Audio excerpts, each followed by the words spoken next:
പ്രിയപ്പെട്ടവരെ, ഈ എപ്പിസോഡിൽ കത്തോലിക്ക തിരുസഭയുടെ മതബോധന ഗ്രന്ഥത്തിൽ തിരുപ്പട്ടം എന്ന കുദാശയെപ്പറ്റി പഠിപ്പിക്കുന്ന കാര്യങ്ങളെ മനസ്സിലാക്കുവാനാണ് നമ്മൾ പരിശ്രമിക്കുക. ക്രിസ്തുവിൻ്റെ പൗരോഹിത്യത്തിലുള്ള പങ്കാളിത്തത്തിന് പ്രധാനമായും 2 പദവികളുണ്ട്. ഒന്നാമത്തെ പദവി മെത്രാൻ പദവി, രണ്ടാമത്തെ പദവിയാണ് പുരോഹിത പദവി. ഈ 2 പദവികളെ സഹായിക്കുവാനായി മൂന്നാമതൊരു പദവി കൂടി നിലവിലുണ്ട്. അതിനെ ഡീക്കൻ പദവി എന്നാണ് പറയുക. ഈ 3 പദവികളും ചേരുന്നതാണ് തിരുപ്പട്ടം. ഈ 3 പദവിയിലേക്ക് ഒരു വ്യക്തിയെ നിയോഗിക്കുന്നത് അത് പട്ടക്രമത്തിലൂടെയാണ്, കൈവപ്പ് ശുശ്രൂഷയിലൂടെയാണ് ഈ 3 പദവിയിലേക്കും ഒരു വ്യക്തിയെ നിയോഗിക്കുന്നത്. ഈ 3 പേരും ചേരുന്നതാണ്, ഈ 3 പദവികൾ ഉൾപ്പെടുന്നതാണ് തിരുപ്പട്ടമെങ്കിലും പ്രധാനമായും പുരോഹിതൻ എന്ന വാക്കുകൊണ്ട് ഉദ്ദേശിക്കുന്നത് അത് മെത്രാന്മാരെയും അത് വൈദികരെയുമാണ്. ഈ 3 പദവികളിൽ മെത്രാൻ പട്ടത്തെ പറ്റി ആദ്യമായി പഠിക്കുവാനായിട്ട് നമുക്ക് പരിശ്രമിക്കാം. ആരംഭകാലം മുതലേ സഭയുടെ ആരാധനാക്രമ ശുശ്രൂഷകളിലും ആരാധനാക്രമ ആഘോഷങ്ങളിലും പ്രമുഖ സ്ഥാനം അലങ്കരിച്ചിരുന്നവരാണ് മെത്രാന്മാർ. അവർ അപ്പസ്തോലന്മാരുടെ ഇടമുറിയാത്ത പാരമ്പര്യത്തിന്റെ പിന്തുടർച്ചക്കാരാണ്. 2-ാം വത്തിക്കാൻ സുനോദോസ് മെത്രാൻ പട്ടത്തെ പറ്റി പഠിപ്പിക്കുന്ന ഇങ്ങനെയാണ്: പുരോഹിത പട്ടത്തിന്റെ പൂർണ്ണതയാണ് മെത്രാൻ പട്ടം. പൗരോഹിത്യ അഭിഷേകത്തിന്റെ പൂർണ്ണതയാണ് മെത്രാൻ അഭിഷേകം. ഓരോ മെത്രാന്മാരും ക്രിസ്തുവിന്റെ സവിശേഷമായ ഉത്തരവാദിത്തങ്ങൾ എന്ന് പറഞ്ഞാൽ പഠിപ്പിക്കുക, നയിക്കുക, വിശുദ്ധീകരിക്കുക എന്നിവയിൽ സവിശേഷമാവിധം പങ്കുചേരുന്നു. ഒരു വ്യക്തി മെത്രാൻ സംഘത്തിലെ അംഗമായി തീരുന്നത് മെത്രാഭിഷേക കുദാശയിലൂടെയും അതുപോലെ തന്നെ മെത്രാൻ സംഘത്തിലെ തലവനോടും അതുപോലെ മറ്റു അംഗങ്ങളോടുമുള്ള ഹൈറാർക്കി പരമായ ഒരു കൂട്ടായ്മയിലൂടെയുമാണ് ഒരു വ്യക്തി മെത്രാൻ സംഘത്തിലെ അംഗമായിട്ട് തീരുന്നത്. അതുകൊണ്ടാണ് മെത്രാഭിഷേകത്തിന് ഒരു വ്യക്തി മെത്രാനായിട്ട് തീരുന്ന ആ ഒരു പട്ട ശുശ്രൂഷയിൽ മറ്റു മെത്രാന്മാരെയൊക്കെ വിളിക്കുന്നത് ഈ ഒരു കൂട്ടായ ഒരു ഉത്തരവാദിത്വം ഓരോ മെത്രാനും ഉണ്ട്. അതുകൊണ്ടാണ് ഈ മെത്രാൻ സംഘത്തോട് ചേർന്ന് ക്രിസ്തുവിന്റെ മൗലികമായ സഭയെ പഠിപ്പിക്കുക, നയിക്കുക, വിശുദ്ധീകരിക്കുക. ഇതാണ് ഓരോ മെത്രാന്റെയും ഉത്തരവാദിത്വം. ഈ ഒരു കാലഘട്ടത്തിൽ മെത്രാൻ പട്ടത്തിന്റെ നിയമാനുസൃതമായ അഭിഷേകത്തിന് റോമിലെ മെത്രാനായ മാർപ്പാപ്പയുടെ പ്രത്യേകമായൊരു ഇടപെടൽ കൂടി ആവശ്യമാണ്. ക്രിസ്തുവിന്റെ പ്രതിനിധി നിലയിൽ ഓരോ മെത്രാനും തനിക്ക് ഏൽപ്പിക്കപ്പെട്ടിരിക്കുന്ന പ്രാദേശിക സഭയുടെ ഉത്തരവാദിത്തങ്ങൾ നിറവേറ്റുന്നതിനോടൊപ്പം തന്നെ മെത്രാൻ സംഘത്തിലെ മറ്റു മെത്രാന്മാരോട് ചേർന്ന് സഭയുടെ സാർവത്രികമായ കാര്യങ്ങളിലും ഔത്സുക്യം പുലർത്തുകയും അതിനെപ്പറ്റി ഉത്തരവാദിത്തത്തോടെ പഠിപ്പിക്കുക, നയിക്കുക, വിശുദ്ധീകരിക്കുക എന്നീ ത്രിവിധ ദൗത്യങ്ങൾ ചെയ്യുകയും ചെയ്യുന്നു. മെത്രാന്മാരുടെ സഹപ്രവർത്തകരാണ് പുരോഹിതന്മാര്. വൈദിക പട്ടം അത് മെത്രാൻ പട്ടത്തോട് ചേർന്നാണ് അത് നിലകൊള്ളുന്നത്. അതിൻ്റെ സവിശേഷമായ അതിന് പ്രത്യേകമായൊരു മാനദണ്ഡം ഇതാണ്: പ്രാരംഭ കുദാശകളായ മാമോദീസ, സ്ഥൈര്യലേപനം, വിശുദ്ധ കുർബാന സ്വീകരിച്ച ഒരു വ്യക്തിക്ക് തിരുപ്പട്ട അഭിഷേകം നൽകി പൗരോഹിത്യ ശുശ്രൂഷയിലേക്ക് ഉയർത്തി മെത്രാന്റെ ശുശ്രൂഷകളിൽ ഉത്തരവാദിത്തങ്ങളെ സഹായിക്കുവാനായി ആ വ്യക്തിയെ ഉത്തരവാദിത്തം വരമേൽപ്പിക്കുന്നു. പുരോഹിതന്മാര് തങ്ങളുടെ ഈ ഉത്തരവാദിത്തം അത് നിറവേറ്റുന്നത് ദിവ്യകാരുണ്യ സമൂഹത്തിലും ദിവ്യകാരുണ്യ ശുശ്രൂഷയിലുമാണ്. ഓരോ വൈദികനും മെത്രാനോട് അഭേദ്യമാംവിധം ബന്ധപ്പെട്ടിരിക്കുന്നു. അങ്ങനെ ബന്ധപ്പെട്ടിരിക്കുന്നത് കൊണ്ട് ക്രിസ്തുവിന്റെ സഭയായ ക്രിസ്തുവിന്റെ മൗലിക ശരീരമായ സഭയുടെ നയിക്കുക, പഠിപ്പിക്കുക, വിശുദ്ധീകരിക്കുക ഈ ദൗത്യങ്ങളിൽ മെത്രാനോട് ചേർന്ന് ഓരോ വൈദികനും പങ്കുചേരുന്നു. ഒരു വൈദികനും ഒരിക്കലും ഒറ്റയ്ക്ക് ഒരു ശുശ്രൂഷ ചെയ്യുവാനായിട്ട് സാധ്യമല്ല. ഓരോ വൈദികനും മെത്രാനോട് ചേർന്ന് മെത്രാന് വേണ്ടിയാണ് പ്രാദേശിക സഭയായ ഇടവക സമൂഹത്തിൽ ശുശ്രൂഷ ചെയ്യുന്നത്.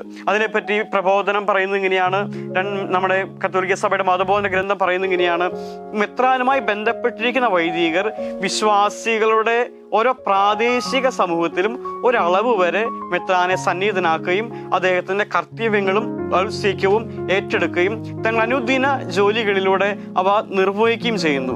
മെത്രാനോടുള്ള കൂട്ടായ്മയിലും അദ്ദേഹത്തെ ആശ്രയിച്ചുമല്ലാതെ ഒരു വൈദികന് ഒറ്റയ്ക്ക് അവരുടെ ശുശ്രൂഷ ചെയ്യുവാനായിട്ട് സാധിക്കുകയില്ല. പട്ടം സ്വീകരിക്കുന്ന സമയത്ത് നമ്മളൊരു പക്ഷേ ശ്രദ്ധിച്ചിട്ടുണ്ടായിരിക്കും, വൈദികൻ മെത്രാനോട് അനുസരണ വ്രതം വാഗ്ദാനം ചെയ്യുന്നത് കാണാൻ സാധിക്കും.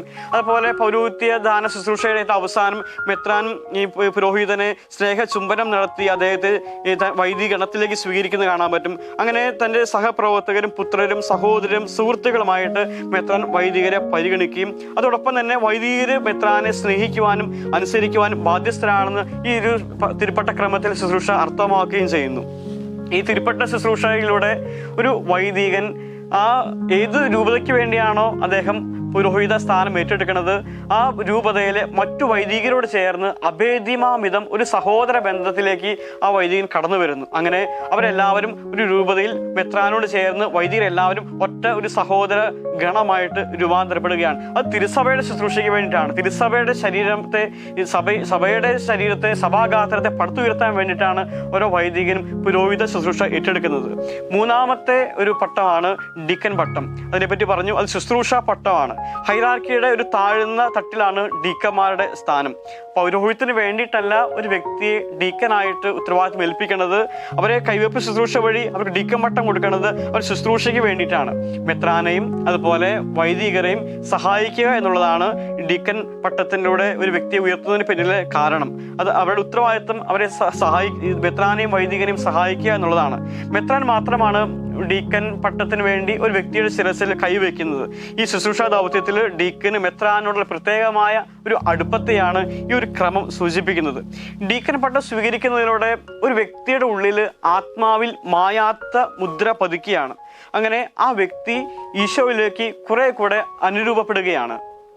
ഡീക്കന്മാരുടെ ഉത്തരവാദിത്തങ്ങൾ താഴെ പറയുന്നവയാണ്. വിശുദ്ധ കുർബാനയിലും ആരാധനാക്രമ ആഘോഷങ്ങളിലും വൈദികനെ അല്ലെങ്കിൽ മെത്രാനെ സഹായിക്കുക, വിശുദ്ധ കുർബാന വിതരണം ചെയ്യുക, വിവാഹ ശുശ്രൂഷകളിൽ സഹായിക്കുകയും അത് ആശീർവദിക്കുകയും ചെയ്യുക. ഇത് പ്രധാനമായും ലത്തീൻ സഭയുമായി ബന്ധപ്പെട്ടതാണ്. പൗരസ്ത്യ സഭകളിൽ പുരോഹിതൻ തന്നെയാണ് വിവാഹമെന്ന കുദാശ ആശീർവദിക്കുക. എന്നാൽ ലത്തീൻ ക്രമത്തിൽ ഡീക്കന്മാർക്ക് പൗരോഹിത്യ കുദാശയെ ആശീർവദിക്കാനായിട്ടുള്ള ഒരു അനുവാദമുണ്ട്. സുവിശേഷം പ്രഘോഷിക്കുകയും പ്രസംഗിക്കുകയും ചെയ്യുക, മൃത സംസ്കാര ശുശ്രൂഷകളിൽ നേതൃത്വം കൊടുക്കുക, വിവിധ സ്നേഹപ്രവർത്തനങ്ങൾക്കായി സ്വയം സമർപ്പിക്കുക എന്നിവയാണ് ഡീക്കന്മാരുടെ സവിശേഷമായ ഉത്തരവാദിത്തങ്ങൾ. ഒരു പ്രാദേശിക സഭയെ സംബന്ധിച്ചിടത്തോളം മെത്രാൻ പട്ടവും പുരോഹിത പട്ടവും അതുപോലെ ഡീക്കൻ പട്ടവും വളരെ പ്രധാനപ്പെട്ടതാണ്. അതിൻ്റെ പരികർമ്മവും ആ പരികർമ്മത്തിലൂടെ നിയുക്തരാകുന്ന വ്യക്തികളും പ്രാദേശിക സഭാ ജീവിതത്തിൽ വലിയൊരു സ്വാധീനം ചെലുത്തുന്നുണ്ട്. അതുകൊണ്ട് സാധിക്കുന്ന അത്രയും വിശ്വാസികൾ ഈ തിരുപ്പട്ട ദാന ശുശ്രൂഷയിൽ പങ്കെടുക്കാൻ ശ്രദ്ധിക്കണമെന്ന് മതബോധന ഗ്രന്ഥം നമുക്ക് ഉദ്ബോധനം നൽകുകയാണ്. സാധിക്കുന്നതും ഞായറാഴ്ചകളിൽ രൂപതയുടെ കത്തീഡ്രൽ ദേവാലയത്തിൽ സാധിക്കുന്ന അത്രയും വിശ്വാസികളെ ഉൾച്ചേർത്തുകൊണ്ട് ഈ തിരുപ്പട്ട ദാനകർമ്മം പരികർമ്മം ചെയ്യുവാനായിട്ട് ശ്രദ്ധിക്കണമെന്ന് മതബോധ ഗ്രന്ഥം ആഹ്വാനം ചെയ്യുകയാണ്.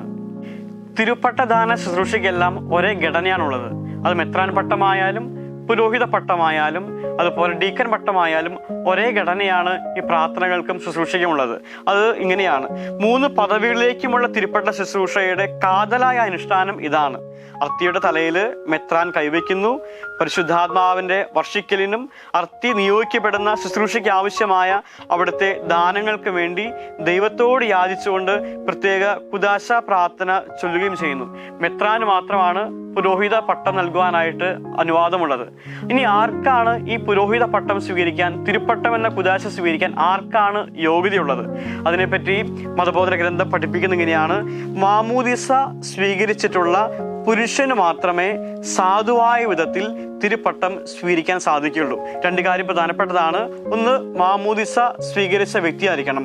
ഒരു കാര്യം നേരത്തെ ഖണ്ഡികയിൽ പറയുന്നുണ്ട്, പ്രാരംഭ കുദാശകൾ സ്വീകരിച്ച വ്യക്തിയായിരിക്കണം. മാമോദിസ, സൈര്യലേപനം, വിശുദ്ധ കുർബാന സ്വീകരിച്ച വ്യക്തിയായിരിക്കണം. രണ്ടാമത്തെ കാര്യം, ഒരു പുരുഷനായിരിക്കണം. മാമോദിസ സ്വീകരിച്ച പുരുഷന് മാത്രമേ സാധുവായ വിധത്തിൽ തിരുപ്പട്ടം എന്ന കുദാശ സ്വീകരിക്കാനായിട്ട് സാധിക്കുകയുള്ളൂ.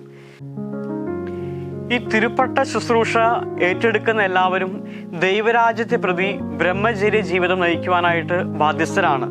സ്ഥിരം ഡീക്കന്മാരൊഴികെ ലത്തീൻ സഭയിലെ അഭിഷിക്ത ശുശ്രൂഷകരെല്ലാവരും സ്വർഗരാജ്യത്തെ പ്രതി ബ്രഹ്മചര്യ ജീവിതം നയിക്കുന്നവരും ബ്രഹ്മചാരികളായി തുടരുവാൻ ഉദ്ദേശിക്കുന്നവരുമായ വിശ്വാസികളായി പുരുഷന്മാരിൽ നിന്നാണ് സാധാരണയായി തിരഞ്ഞെടുക്കപ്പെടുന്നത്.